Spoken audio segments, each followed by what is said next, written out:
प्रकृति की इस गोद में बसे हुए इस महत्वपूर्ण स्थल पर आने का सौभाग्य प्राप्त हुआ है। वन्य जीव सप्ताह के इस कार्यक्रम का शुभारंभ करने का अवसर मुझे आपके बीच में आकर के जो शुभ अवसर प्राप्त हुआ है, इसके लिए वन विभाग को धन्यवाद देते हुए आप सभी का मैं हृदय से अभिवादन करता हूं। भाइयों बहनों, इस अवसर पर पीलीभीत जनपद की लगभग 250 करोड़ रुपए की परियोजनाओं का लोकार्पण और शिलान्यास का कार्यक्रम भी अभी संपन्न हुआ है। हमारे माननीय विधायकों ने, जनप्रतिनिधियों ने यहां की आवश्यकता के अनुरूप विकास के जिन कार्यक्रमों को समय समय पर यहां पर वे लेकर के आए हैं, उन योजनाओं को लोकार्पण और शिलान्यास के अवसर पर जनप्रतिनिधियों को बधाई देते हुए पीलीभीत जनपद के सभी नागरिकों को मैं इसके लिए उनका अभिनंदन करता हूं। भाइयों बहनों, हम सब जानते हैं कि अक्टूबर माह का प्रथम सप्ताह वन्य प्राणी सप्ताह के रूप में मनाया जाता है। हम सब जानते हैं भारतीय मनीषा ने केवल मनुष्य को ही इस जीव सृष्टि का हिस्सा नहीं माना है। पूरे चराचर जगत से जुड़े हुए, चाहे वह जीव हो, जंतु हो, चाहे वह कोई भी अन्य ऐसी वस्तु जिस पर मनुष्य जाति का अस्तित्व टिका हुआ है, भविष्य टिका हुआ है, उसके संरक्षण पर सदैव से जोर दिया। यहां तक कि हमने अपनी इस धरती को भी माता के रूप में संबोधित करते हुए हमारे वेदों ने हमें प्रेरणा दी कि माता भूमि पुत्रोहम पृथिव्या, यह धरती हमारी माता है, हम सब इसके पुत्र हैं और पुत्र होने के नाते सृष्टि का सबसे श्रेष्ठ जीव होने के नाते प्रत्येक मनुष्य का दायित्व बनता है कि जीवन चक्र यह केवल मनुष्य पर ही नहीं बल्कि प्रत्येक जीव और जंतु के अस्तित्व पर निर्भर करता है। जब यह धरती रहेगी, मनुष्य नहीं रहेगा। जब जीव जंतु रहेंगे, चाहे वह आज के समय के पालतू हो और चाहे जंगली हो, जब वनस्पतियां रहेंगी, पानी के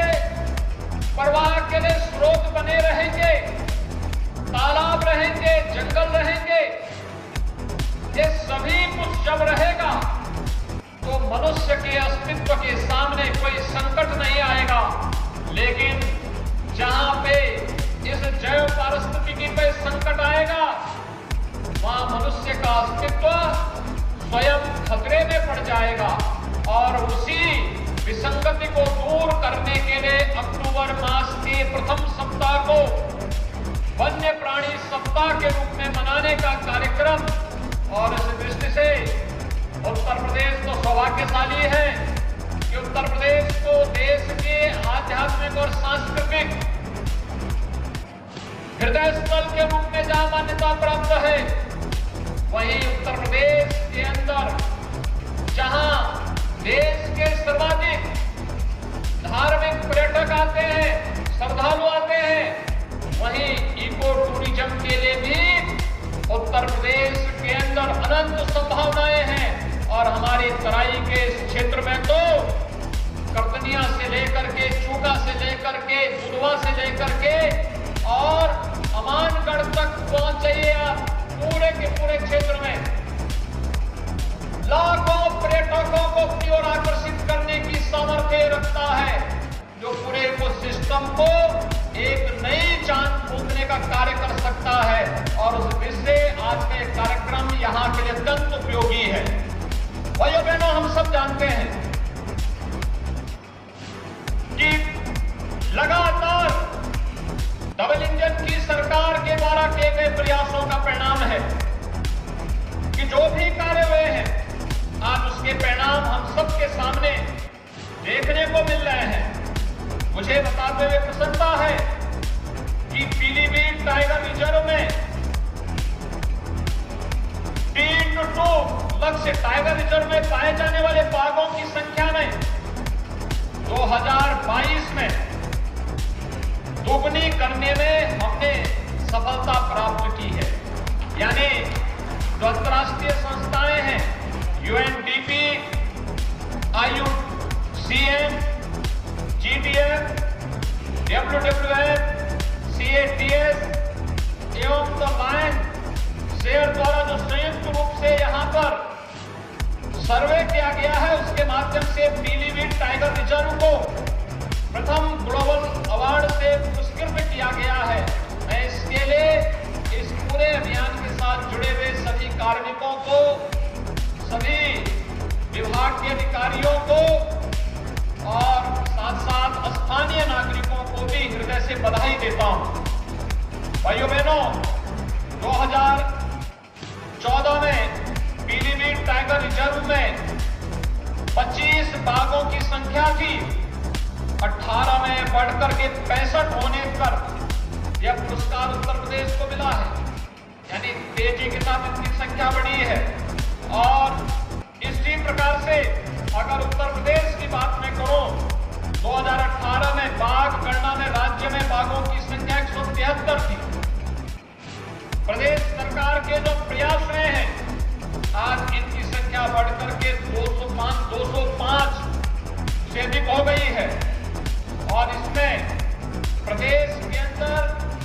10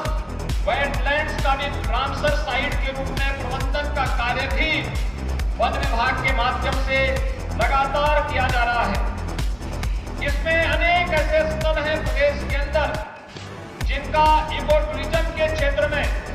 आगे बढ़ने में बहुत बड़ी भूमिका हो सकती है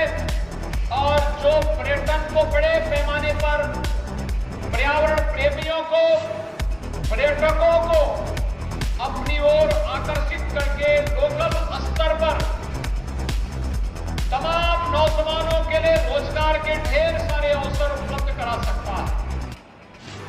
लेकिन इसके लिए हमें सतर्कता और सावधानी भी बरतनी पड़ेगी। और आज यहां पर जब मैं आया हूं,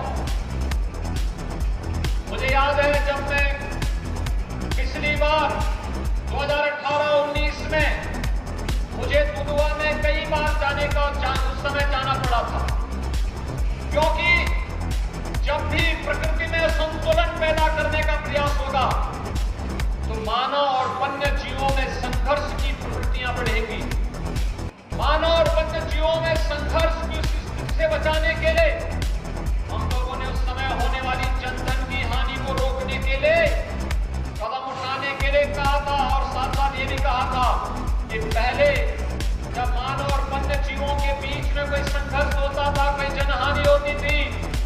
तो कोई सहायता नहीं मिल पाती थी। हमने इसे आपदा घोषित किया और किसी भी परिवार का कोई सदस्य अगर इस आपदा की चपेट में आता है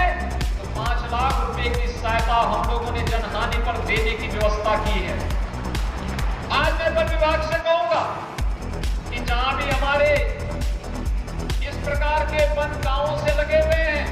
वहां पे हम सोलर फेंसिंग की व्यवस्था अनिवार्य रूप से करवा दें, जिससे गांव के लोगों को या वन्य जीवों को गांव की बस्ती की ओर आने का अवसर न मिले और उससे होने वाले नुकसान को, जनहानि को या धनहानि को, जीव उनके पालतू मवेशियों को इसके कारण नुकसान न होना पड़े, इसके लिए हम लोग अपनी व्यवस्था को आगे बढ़ाने का कार्य करें। दूसरा, प्रदेश इस दृष्टि से बहुत उर्वरा है। खासतौर पर अगर हम यहाँ उत्तर प्रदेश की बात करते हैं तो मनुष्य के बाद जलीय जीवों में जो सबसे संवेदनशील प्राणी माना जाता है वो गांगे डॉल्फिन माना जाता है। गांगे डॉल्फिन, बहुत सारे किस्से आपने इसके बारे में सुने होंगे। आज यहां पर वन विभाग के द्वारा गांगे डॉल्फिन को प्रदेश के जलीय जीव के रूप में मान्यता देने की आज यहां पे घोषणा हो रही है और इसके माध्यम से ये जल की शुद्धि के साथ साथ पर्यावरण की शुद्धि में बड़ी भूमिका का निर्वहन करती है। हम लोगों को अपने नदियों को, अपने तालाबों को शुद्ध रखने में इनकी भूमिका के लिए इसके प्रति कृतज्ञता ज्ञापित करना चाहिए और हमारा प्रयास होना चाहिए हम अपने प्राकृतिक व्यवस्था को किसी भी प्रकार के पर्यावरण के प्रदूषण से मुक्त रखें, शुद्ध रखें। इसके लिए आवश्यक है कि जहां हम लोग इन क्षेत्रों से जुड़े हुए लोगों को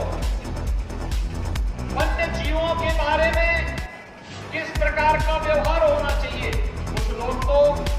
स्वतःस्फूर्त भाव के साथ सीखते हैं और कुछ लोगों को अगर हम आधुनिक ट्रेनिंग के साथ जोड़ सके, आधुनिक इक्विपमेंट दे सके, उन्हें गाइड के रूप में प्रशिक्षित कर सके और हमारा प्रयास होना चाहिए कि जो भी हमारे टाइगर रिजर्व है, जो भी हमारे वन्य जीवों से जुड़े हुए आरक्षित क्षेत्र हैं, वहां के प्रत्येक गांव में हमें लोगों को, नौजवानों को लेकर के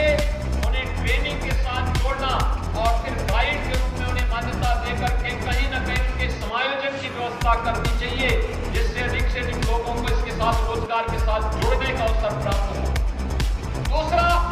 हम लोग जो भी पर्यटन आवास गृह बनाते हैं, जो भी यहाँ पे पर्यटकों के लिए कोई भी अन्य कार्यक्रम प्रारंभ करते हैं, इनमें अगर स्थानीय नागरिकों को प्राथमिकता दे देंगे तो उन लोगों को रोजगार के साथ जुड़ने का और वनों के संरक्षण के प्रति उनके मन में भी जागरूकता पैदा होगी। लेकिन साथ साथ हमें ये भी देखना होगा कि जो पर्यटक आते हैं या जो स्थानीय नागरिक हैं, वे प्लास्टिक का उपयोग करके कोई भी ऐसा कार्य न करें जो जल को प्रदूषित करे, प्रकृति को प्रदूषित करे और फिर उसके माध्यम से जीवों की सुरक्षा के सामने ही खतरा पैदा हो जाए। यह भी हमें ध्यान रखना होगा। भाइयों बहनों, पर्यावरण आज एक वैश्विक मुद्दा बन चुका है। दुनिया के अंदर लोगों के सामने इसके कारण तमाम प्रकार के संकट खड़े हुए हैं, लोग उससे परेशान हैं और हमारे यहाँ ये हमारा सौभाग्य है कि गत 6 वर्ष के अंदर उत्तर प्रदेश शासन ने जन सहभागिता के माध्यम से वन विभाग को नोडल विभाग बना करके 167 करोड़ वृक्षारोपण के विराट लक्ष्य को उत्तर प्रदेश ने प्राप्त किया है। 167 करोड़ वृक्षारोपण का एक कार्यक्रम प्रदेश के एक नए स्वरूप को हम सबके सामने प्रस्तुत करता है। जहां जंगल होंगे, आध्यात्मिक वातावरण स्वतःस्फूर्त भाव के साथ वहां एक पॉजिटिविटी उतनी अच्छी होगी और उसके साथ हमें जुड़ने की आवश्यकता है। उस कार्यक्रम को लगातार आगे बढ़ाने की आवश्यकता है। हम सब जानते हैं प्रधानमंत्री जी के मन में पर्यावरण के प्रति कितना अनुराग है। इसमें जहां वृक्षारोपण के इस कार्यक्रम को मन की बात में प्रधानमंत्री जी ने प्रशंसा की, वहीं साथ ही साथ प्रधानमंत्री जी ने नमामि गंगे मिशन के माध्यम से गंगा की अविरलता और निर्मलता के साथ साथ नदी संस्कृति को क्षीण बनाए रखने के लिए भी पूरे देशवासियों के मन में एक नई प्रेरणा का जागृत किया है। आज का अवसर हम सबके लिए संकल्प का अवसर होना चाहिए। अपने भविष्य को बचाने के लिए हम वर्तमान के साथ प्रेम खिलवाड़ न करें और वर्तमान के साथ खिलवाड़ न करने के लिए हमें जैसे मनुष्य के प्रति संवेदनशील बनने के संस्कार हमें स्वतःस्फूर्त भाव के साथ मिलते हैं, ऐसे ही जीव और जंतु के साथ भी उतने ही संवेदनशील तरीके से आगे बढ़ने के लिए हम सभी तैयार हो सकेंगे। इस विश्वास के साथ जहां वन्य जीव सप्ताह का एक कार्यक्रम आगे बढ़ रहा है, वहीं साथ ही साथ में आज के अवसर पर लगभग 250 करोड़ रुपए की परियोजनाओं के लिए पीलीभीत और पूरनपुर के सभी नागरिकों को हृदय से मैं बधाई देता हूं। यहाँ का हमारा किसान बहुत प्रगतिशील है, मेहनती है, पुरुषार्थी है